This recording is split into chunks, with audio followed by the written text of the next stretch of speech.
이 시간에는 여러분과 함께 우리가 이 시대가 왜 사람들이 연애를 포기하고 그리고 왜 결혼을 포기하는지, 포기하는 우리 청년들에게 다시 한번 연애를 할 수 있고 결혼을 할 수 있는 그런 용기 있는 메시지를 여러분에게 드리기를 원합니다. 자, 요즘 세대를 보면은 뭐 3포 시대, 5포 시대, 7포 시대, 요새는 뭐 9포 시대까지 가고 있어요. 다 포기하고 있죠. 근데 포기하는 것 중에 제일 먼저 포기하는 게 뭔지 아십니까?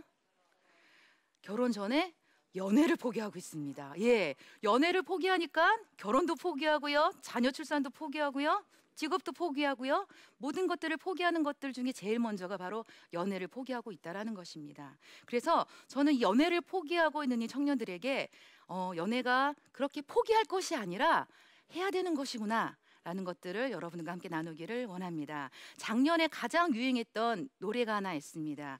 썸이라는 노래 여러분 아십니까? 예, 내 거인 듯 내 거 아닌 내 거 같은 너 하면서, 예, 누구 건지도 몰라. 예, 그래서 사람들이 썸이라는 그 노래가 왜 유행하게 됐을까를 제가 좀 연구를 해봤습니다. 근데 사람들이요, 연애를 하지 못하는 이유가 바로 썸에 있다라는 것을 발견하게 됐습니다. 썸을 타다 보니까 연애까지 가지 않는 거예요. 그래서 어떻게 보면은 썸을 잘 모르시는 분이 계신데, 옛날에는 간보기였습니다. 간보면서 이렇게 우리가 이렇게 접촉을 했죠. 예, 썸을 타는 사람들을 보면은 사실 누군가를 향해서 좋아하고 싶고 사랑하고 싶고 그런 마음은 있는데 나가지를 못하는 거예요. 연애까지 가지를 못하는 거예요. 근데 저는 썸을 정말 잘 활용만 하신다면 우리가 누군가를 향해서 좋은 마음으로 다가가서 알아가고 연애하고 결혼할 수 있다는 생각이 듭니다. 그러나 문제는 뭐냐면요, 썸만 타려고 하는 사람들이 문제라는 것입니다. 그래서 왜 우리가 썸을 타는지, 왜 썸만 타려고 하는지 그 이유에 대해서 우리가 알아보기를 원합니다. 첫 번째로 썸만 타려는 사람의 심리의 첫 번째 심리는 부담감입니다. 자, 개인의 성향 차이를 보면서 야, 이거 사랑하기 어렵겠다. 그리고 우리 가족과 상대방의 가족을 보면서 야, 우리 가족 문화차가 너무 많이 나. 그래서 또 어렵겠다 포기하고, 또 경제적으로 경제적 배경이 너무 차이가 나네. 이런 차이들을 보면서 연애할 수 없겠다. 그래서 그냥 쉽게 그냥 썸만 타자, 이런 사람들도 있다라는 것입니다. 그리고 사실 이 시대가 우리에게 너무 많은 것을 요구해요. 스펙을 요구하고요, 결혼 자금을 요구하고 있습니다. 그렇죠? 결혼 자금이 억대예요. 그러다 보니까 억소리가 나요.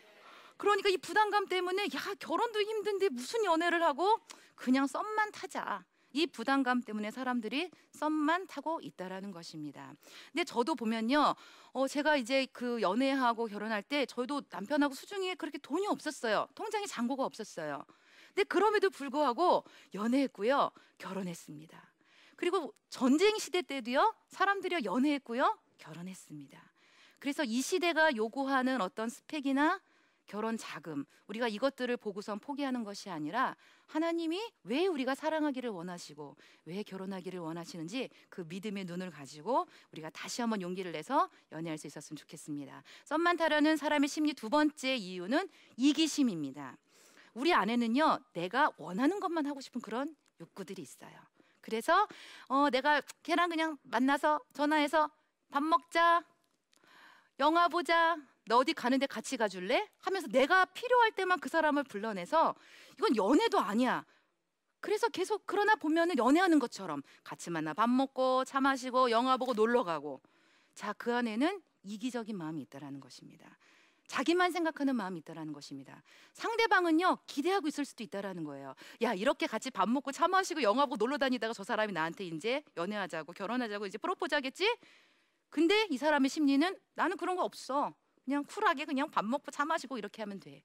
이런 이기적인 마음이 다른 사람을 향해서 상처를 줄 수 있다라는 것입니다. 그러나 예수님이 우리에게 가르쳐 주신 사랑은 내 유익을 위해서 내가 원하는 것만 추구하는 그런 사랑이 아니라 다른 사람을 배려하고 다른 사람을 위해서 좀 이타적인 그런 사랑을 하라고 예수님께서 우리에게 말씀해 주셨습니다. 그래서 이 이기적인 이 마음들도 좀 우리가 다시 한번 하나님 앞에, 그렇게 만약 이기적으로 누군가를 만나서 그냥 밥 먹고 차 마시고 영화 보는 분들이 계시다면 좀 접으시고요, 좀 용기 있게 연애로 나가셨으면 좋겠습니다. 세 번째 이유는 뭐냐면요, 두려움입니다. 부모님으로부터 거절의 상처가 있거나 아니면 연애하다가 누군가로부터 거절의 상처가 있는 사람들은 누군가를 향해서 또 사랑하고 그걸 고백하는 것이 두려울 수 있다는 것입니다. 특별히 우리 기성세대의 우리 어른들이요, 우리 자녀들에게 건강한 결혼 생활을 보여주지 못하고 있습니다. 가정 안에 갈등도 많고 폭력도 있고 외도와 이혼, 이런 모습들을 통해서 자녀들로 하여금 결혼은 참 두려운 것이구나, 힘든 것이구나라는 그런 메시지를 우리 자녀들에게 주고 있다라는 것입니다. 사실 저는요, 저도 모든 것을 포기했던 여자입니다. 연애와 결혼을 포기하고요, 저는 선교사로 떠났던 여자입니다. 그래서 미팅도 안 하고요, 소개팅도 안 하고요, 그냥 나는 내 인생은 오로지 주님께 드릴 거야 라는 그런 마음으로 선교지를 딱 갔습니다. 근데 딱 갔는데 몇 개월 지났는데 외로운 거예요. 처음으로 느꼈어요. 외롭구나. 근데 누군가를 향해서 마음을 열고 싶은데 내가 왜 마음의 문을 못 열지? 제 안을 들여다보니까 제 안에 두려움이 있었던 것입니다. 과연 내가 누군가로부터 사랑받을 수 있을까? 그리고 누군가가 정말 있는 모습 그대로 나를 사랑할 수 있을까? 확신도 없었습니다. 그리고 우리 부모님이 참 많은 갈등 속에 결혼 생활을 하셨거든요. 나도 저런 결혼 생활하면 어떡하지? 라는 그런 두려움 때문에 용기를 내지 못했습니다. 그래서 이런 두려움을 제 인생 가운데 두려웠던 3가지가 있었습니다. 첫 번째가 남자였고요, 두 번째가 물이었고요, 세 번째가 차 운전이었습니다. 저는 이 3가지 하면 다 죽는 줄 알았어요, 무서워서. 근데 남자한테 마음의 문을 여는 데 있어서 내가 먼저 물을 극복해보자. 그래서 얕은 그 수영장에 가서 아는 언니를 옆에다 놓고, 언니 내가 물에 들어갈 거야. 내가 만약에 못 뜨면 언니가 와서 나를 구해줘야 돼. 정말 죽을 각오를 하고 이 두려움을 깨기 위해서 제가 수영장물에 뛰어들었습니다. 놀라운 일이 일어났습니다. 제가 떴습니다. 저는 제가 뜨지 못할 줄 알았습니다. 물에 빠져 죽는 줄 알았는데 제가 떴습니다. 너무 기뻤어요. 내가 그렇게 두려웠던 물을 내가 극복했구나. 그리고 물을 신뢰하니까 뜨더라고요. 그러면서 하나님을 신뢰하면 내가 남자를 향해서 마음의 문을 열 수 있겠다라는 그런 확신을 갖게 되었습니다. 그리고 나서 이제 기도를 하게 되었고, 이제 우리 형제를 만나서 그 두려움을 극복하고 연애하고 결혼까지 갈 수 있었습니다. 그래서 우리가 누군가를 사랑하고 또 결혼을 생각하면 들어지는 그런 두려움들 하나님 앞에 내어놓고 주님의 도우심을 구하고요, 또 필요하시다면 좀 지인의 도움도 받으시면서 이 두려움들을 극복해서 하나님이 우리에게 사랑하기를 원하신다라는 것입니다. 그리고 하나님 우리도 그렇게 사랑할 수 있는 용기도 주셨다라는 것입니다. 그래서 썸만 타지 않고 그 다음 연애로 나갈 수 있었으면 좋겠습니다. 자, 썸만 타게 되어질 때 좋지 않은 결과들이 있습니다. 사람들이 썸 탈 때 아니야 썸이니까 뭐 쿨하게 가다가 정말 쿨하게 끝나는 경우들이 굉장히 많이 있어요. 그래서 나중에 후회하는 사람들이 많이 있는데, 제가 만났던 우리 청년들 중에 좋지 않은 사례들을 좀 여러분과 함께 나누기를 원합니다. 한 형제가 자매들에게 띡띡띡 늘 카톡을 날려요. 막 하다가 맨 마지막에 날리는 게 뭐냐면 누구야? 사랑해. 그러면 보통 우리 자매들은 어떻죠? 날 사랑한대. 근데 알고 보니까 많은 자매들한테 그런 카톡을 날렸던 거예요. 누구야? 사랑해. 근데 그 형제 나중에 이렇게 변명하더라고요. 보이지 않는 가로가 있었다. 주 안에서 사랑해. 근데 그 보이지 않는 가로들을 우리가 어떻게 알겠어요? 그래서 많은 자매들이 그 형제로 인해서 상처를 받은 케이스가 있습니다. 그래서 그 형제 아직까지 노총각으로 살아가고 있어요. 예. 왜냐하면 이미 자매들한테 신뢰를 깼잖아요. 그래서 썸을 너무 많은 사람과 타게 되어지면 자기 인생뿐만 아니라 다른 사람의 인생에도 피해를 줄 수 있는 그런 사례가 있었고요. 두 번째 사례는 누가 봐도 둘이 정말 연애하는 것 같았어요. 그래서 저 두 사람 정말 결혼할 거야 라고 기대를 했는데, 이 형제가 나중에는 다른 자매를 만나서 결혼을 했어요. 이 형제는 그냥 우린 동생으로 내가 잘해준 거야 라고 이렇게 이야기를 하는 거예요. 근데 이 자매가 얼마나 마음에 상심이 컸겠어요.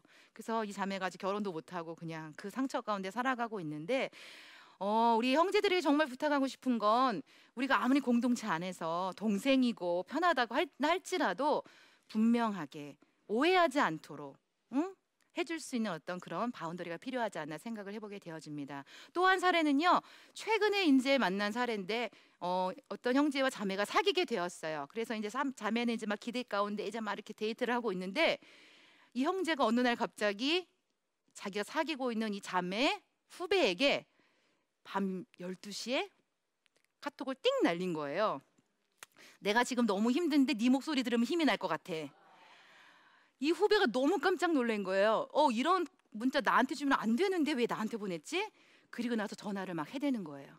근데 이 지혜로운 이 후배가 전화를 받지 않고 나중에 이 언니한테 이야기를 했어요. 언니, 이제 이런 일이 있었어. 그래서 이 자매가 다시 한번 생각해보고, 이 형제가 계속 이런 식으로 다른 자매들과도 이제 교제를 해왔구나라는 걸 이제 알게 되어지고, 이제 교제도 그만두고, 이제 그러면서 이제 선후배였던 이 우리 자매 둘 관계도 약간 좀 서먹해진 그런 사례들도 있습니다.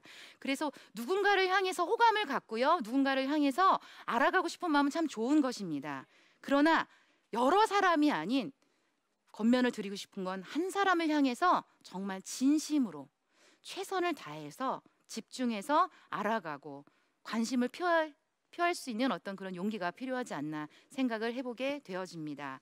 자, 우리가 썸을 탈 때 여러 가지 많은 것들을 우리가 고려할 수 있지만, 저는 좀 몇 가지만 여러분과 함께 나누기를 원합니다. 썸을 탈 때요, 좀 기간을 정해 두시는 것이 좋습니다. 뭐 어떤 분은 막 1년도 가고 2년도 가고 3년도 가고 그러다가 결혼 혼기 다 놓치고 그런 분들이 많이 있는데, 적어도 한 3개월 좀 이렇게 지켜보시면서 이 정도면 괜찮네라는 어떤 기간을 정해놓고 썸을 타셔야지, 기간도 정해지지 않고 계속해서 그냥 좋은 어떤 그런 느낌으로만 가다 보시면 정말 그러다가 평생 갈 수도 있다라는 사실입니다. 그래서 좀 기간을 정해놓고 썸을 타시는 것을 여러분에게 좀 조언을 드리고 싶습니다. 저 같은 경우도 제가 이제 그렇게 마음의 문을 열고 누군가를 향해서 이제 나도 이제 연애하고 싶다라는 그런 마음이 들었을 때, 그 선교지에 저희 그 남편 되는 우리 형제가 선교지에 자비랑 선교사로 오게 되었어요. 근데 왔는데 한 6개월을 지났는데 너무 괜찮은 사람인 거예요. 근데 용기는 나진 않는 거예요. 그러나 내가 물을 극복했잖아요. 이 남자도 한번 극복할 수 있겠다는 용기를 가지고 저는 어떻게 했냐면, 저는 작정해서 좀 기도를 했습니다. 40일 저녁 금식을 했습니다. 제 몸매를 보시면 알겠지만 저 굶는 거 잘 못하거든요. 굶으면 이렇게 막 넘어지고 쓰러지고 하는데, 저에게는 정말 중요한 시간이었어요. 그래서 40일 작정해놓고 기도를 시작했습니다. 하나님, 제가 저 형제에 대해서 좋은 마음이 있는데, 만약에 저 형제도 좋은 마음이 있다면 이 기도를 다 마친 후에 저 형제가 저한테 좀 대시하게 해주십시오라고 정말 하나님께 좀 떼를 썼어요. 왜냐하면 저는 너무 두려움이 많았기 때문에. 이제 그러면서 했던 게 뭐냐면, 제가 형제한테 좀 잘해줬어요. 뭐 손편지도 써주고, 그래 너무 들이대진 않았어요. 적당하게 당신은 참 이렇게 칭찬도 해주고, 어머 이것도 잘하네요, 뭐 이거 멋있네요, 막 칭찬도 해주면서 그 형제의 관심이 나한테 조금 올 수 있도록 하면서 40일 저녁 금식을 했는데, 또 놀라운 일이 일어났습니다.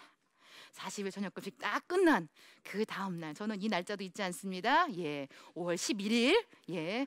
갑자기 형제가 제가 연상입니다. 누나입니다.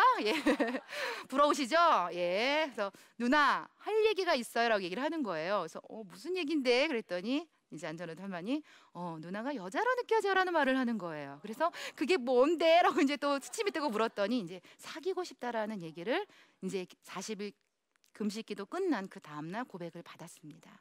그래서 두려울 때 때로는 주님께 도움을 요청하시고요, 하나님께서 사실 우리의 기도를 응답하십니다. 그러나 우리가 정확하게 간구하지 않기 때문에 뭘 내가 원하는지도 모를 때가 많이 있거든요. 그래서 저는 이것이 제가 썸 타는 기간 동안에 좀 기간을 정해놓고 기도하고 났을 때 우리 형제로부터 이렇게 또 연애하자는 이제 대시를 받게 되었다라는 것입니다.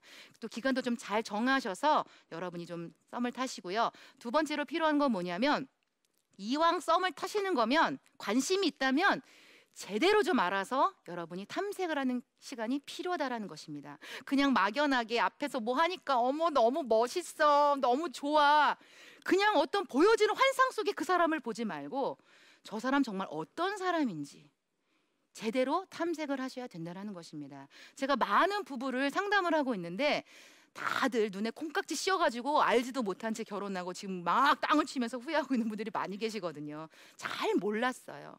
그 사람이 어떤 사람인지 잘 모르고, 그 사람 안에 어떤 상처가 있는지도 잘 모르고, 그 사람의 삶의 흔적을 모르다 보니까 그냥 결혼식을 준비하고 결혼을 한 거죠. 그래서 누군가에 관심이 있다면 그냥 막연하게 그냥 뭐 핑크빛 뭐 구름 둥둥둥 떠다니는 이런 교제하지 마시고요. 어떤 사람인지, 저 사람 어떤 가치관을 가지고 어떤 신앙의 색깔을 가지고 또 어떤 가정 가운데 성장했고 또 저 사람과 나는 어떤 부분에 잘 맞는지를 제대로 탐색하셨으면 좋겠습니다. 탐색하는 가운데 여러분이 정말 스스로 해야 될 질문은 뭐냐면, 나는 어떤 사람과 있을 때 마음이 편안한가? 그리고 나는 어떤 사람과 있을 때 대화가 잘 되는가? 그리고 나는 어떤 사람과 있을 때 정말 내가 하고 싶은 이야기도 잘할 뿐만 아니라 내가 더 성장이 되어지는가? 여러분 자신도 탐색하시고요. 상대방도 탐색해 보셔야 한다는 것입니다. 우리가 제대로 탐색하지 않으면 사실 좀 실수할 때도 많이 있고요. 잘못된 선택을 할 수도 있다는 것입니다. 그래서 탐색을 제대로 하시고요. 세 번째로 필요한 건 뭐냐면 용기와 책임감이 필요합니다. 우리가 사실 살아가다 보면서 너무 주저하고요. 너무 두려움 때문에 뭔가 용기 있게 결단하지 못할 때가 참 많이 있습니다. 그러나 하나님이 우리에게 능력도 주셨고요. 우리에게 선택할 수 있는 사실 권한도 주셨습니다. 용기와 책임감을 가지고 저 사람 마음에 들어? 괜찮아? 그러면 좀 정확하게 표시를 하시고요. 아니면 좀 물어보세요. 그냥 나는 지금 최근에 누구 씨에 대해서 좀 호감이 생기는데 누구 씨는 저에 대해서 어떠세요? 이거 물어본다고 몰매 맞을까요? 아니죠. 나한테 호감이 있대. 오히려 더 기분 좋을 수가 있다라는 것입니다. 물어보시고요. 난 그런 용기조차 없어. 그러면 주변의 지인의 도움을 받으세요. 그러니까 저 같은 경우도 우리 그 남편을 만나기 전 그 형제의 모습을 보면서 괜찮은데 저 형제도 나한테 마음이 있을까? 그러나 직접 물어보기는 어려웠어요. 그래서 제 친구한테 도움을 요청했어요. 함께 사역하고 있는 사역자 친구한테, 야, 그냥 무슨 얘기 하다가 저 형제가 나한테 어떤 마음이 있는지 네가 좀 살짝 물어봐줘라고 제가 좀 이렇게 부탁을 했어요. 그래서 그 이제 자매가 이제 친구가 우리 이제 형제에게 이제 무슨 얘기 막 하다가 그냥 우리 숙경이랑 이렇게 같이 사역하면서 어때요?라고 이렇게 물어봤대요. 숙경이는 어때요? 했더니 뭐 이런 얘기만 하다가 그냥 연약한 여자로 좀 느껴져요라는 말을 했대요. 그래서 저는 그게 핵심이구나. 나를 여자로 보고 있구나. 이제 캐치를 해내가지고 더 이전보다 더 친절하게 손편지도 더 잘 써주고 좀 더 격려도 해주고 칭찬도 해주고, 형제들이요 어떤 자매에게 관심을 갖냐면요 나를요 격려해주고요 나를 칭찬해주는 자매에게 관심을 가게 돼 있습니다. 그래서 제가 그 비법을 알아가지고 칭찬해주고 격려해주고 그러다 보니까 우리 형제와 더 많이 더 호감을 갖게 되어졌고, 그래서 이제 연애도 되겠다라는 결단을 서로가 하게 되었다라는 것입니다. 그래서 밀당을 너무 많이 하지 마세요. 너무 오래 간보지 마세요. 괜찮다, 확신이 있으시고 함께하고 싶다. 그러면 여러분이 결단하시고 책임감을 가지시고 그렇게 연애하자고 고백하셨으면 좋겠습니다. 그리고 또 마지막으로 중요한 게 뭐냐면, 썸을 타는 데 있어서 이 관계가 좀 어렵다라고 싶을 때는 여러분이 멘토의 도움을 받으시는 게 좋습니다. 그러니까 제가 사역하면서 어떤 케이스를 봤냐면, 한 형제가 분명히 알고 있었어요. 사귀고 있는 자매가 다른 나라에 있다라는 걸. 근데 늘 고민했던 게 뭐냐면 비전이 맞지 않아서 고민을 하고 있었어요. 근데 같이 사역하는 그 후배 자매에게 너무 잘해주는 거예요. 근데 제가 딱 보니까 둘이 연인인 것 같으면서도 아닌 것 같으면서도 계속 애매모호하게 둘이 가는 거예요. 제가 그걸 보면서 이대로는 좀 아니겠다라고 싶어서 이제 형제와 함께 이제 상담을 시작을 했죠. 그래서 제가 형제의 마음은 어떤 거냐 그랬더니, 사귀고 있는 그 자매는 너무 멀리 떨어져 있고 비전도 맞지 않아서 참 고민이 되어진다. 근데 지금 이 후배에 대해서는 참 마음이 많이 열린다라는 얘기를 하더라고요. 그래서 제가 이렇게 양다리를 걸치면 안 된다. 정리를 해라. 기도하고 결정하고 책임감 있게 한 사람을 선택해라라고 제가 좀 조언을 했습니다. 그래서 이 형제가 이제 기도하고 결단을 내리고, 아무래도 비전과 맞지 않고 멀리 떨어져 있다 보니까 더 이상 이제 어떤 교제의 기쁨도 없고 아무리 미래를 그려봐도 그려지지 않는 그런 자매에 대해서는 이제 좀 마음을 접고 이 후배와 이제 연애를 시작하기로 이제 결정을 내렸습니다. 그래서 제가 또 조언을 했습니다.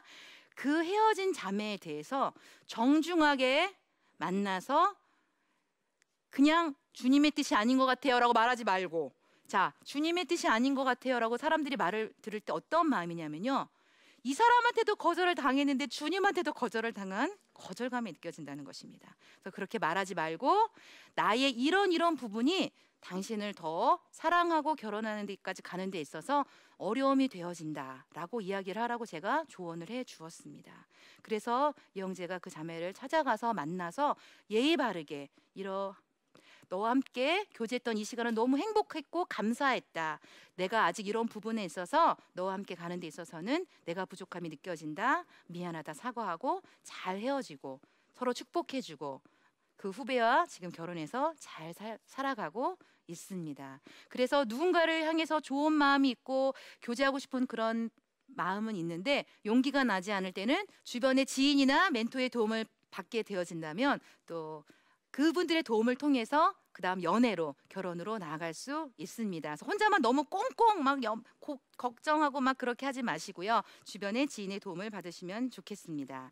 자, 썸은요 서로 좋은 모습만 이렇게 보이려고 하는 그런 부분이 있습니다. 그러나 우리가 사랑은요 하나님이 우리를 사랑하실 때 우리가 죄인이었고요. 우리가 연약한 사람이었고요. 우리가 원수되었던 사람입니다. 그럼에도 불구하고 우리를 사랑하시고 우리를 선택하시고 하나님의 사랑을 부어주셨습니다.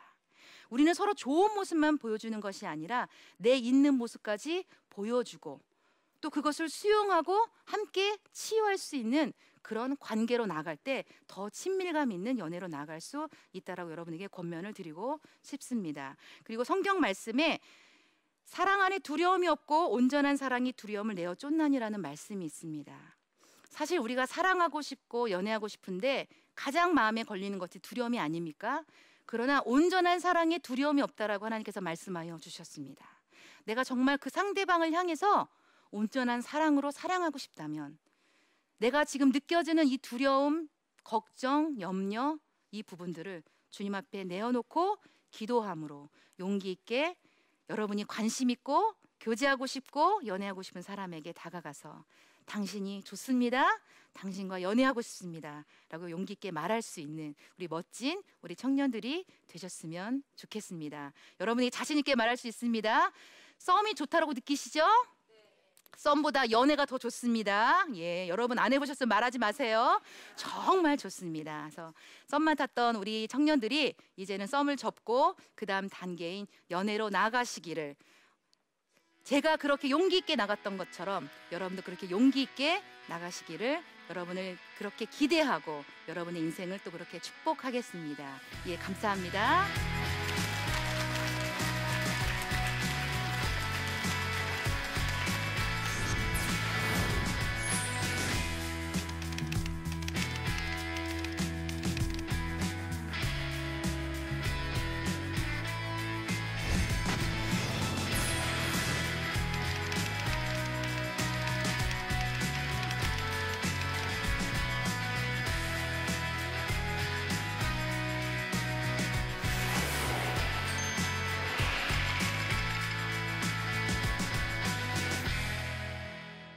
오늘 강의를 듣고 혹시 질문 있으신 분은 손을 들어서 표해 주시면 감사하겠습니다. 경기도 금포시에서 온 김현수입니다. 예, 반갑습니다. 교회 안에서 신앙생활하면서 예. 정말 진정한 형제를 만날 수 있는 예. 온전히 한 사람을 만날 수 있는 그런 방법을 예. 좀 알려주시면 감사하겠습니다. 예. 자, 하나님은요 우리에게 이 사람이 너 배우자라고 한 사람을 예정하지 않으셨습니다. 우리에게 선택할 수 있도록 해 주셨어요. 그래서 나는 어떤 사람에게 끌리는지 그리고 나는 어떤 사람에 대해서 계속 관심이 가고 마음이 가는지 그 여러분 자신의 니드를 보실 수 있어야 한다는 것입니다. 그래서 나는 이런 사람과 함께 있을 때 참 편안하구나, 대화가 되는구나, 행복하구나. 그래서 그런 사람들이 주변에 있는지 잘 보시고요. 교회가 참 좋은 게 뭐냐면 여러 사람들을 우리가 알아갈 수 있는 그룹들이 많이 있다라는 것입니다. 그래서 그 안에서요 건강하게 다른 사람들을 알아갈 수 있는 저 사람은 어떤 성격의 사람이지, 어떤 신앙의 생각을 갖고 있지, 저 사람은 가정은 어떻지 충분히 알아가시고 나의 니드와 저 사람의 니드가 잘 맞나 이제 그것도 보시는 게 중요하다고 생각이 되어집니다. 그래서 열심히 골방에서 주님 그 사람을 보내주십시오라고 기도한다고 그렇게 만나는 것이 아닙니다. 하나님은 우리에게 보여주셨어요. 많은 사람들을. 그리고 그 안에서 나를 하여금 선택할 수 있는 결정권을 나에게 주셨기 때문에 기도와 더불어서 나의 리드가 어떻고 어떤 사람이 끌리는지를 여러분이 잘 파악하셔서 그 사람을 알아가고 선택할 수 있는 그런 용기가 필요하지 않나 생각이 되어집니다. 지금 이 세대는 계속해서 우리에게 많은 것을 포기하라고 그런 메시지를 주고 있습니다. 그러나 하나님은 우리에게 믿음으로 용기를 내서 가보라고 말씀하고 계십니다. 하나님이 주신 성품 중에 가장 아름다운 성품이 사랑이 아닐까 생각이 되어집니다. 두려움을 갖지 마시고요. 그냥 썸만 타지 마시고요.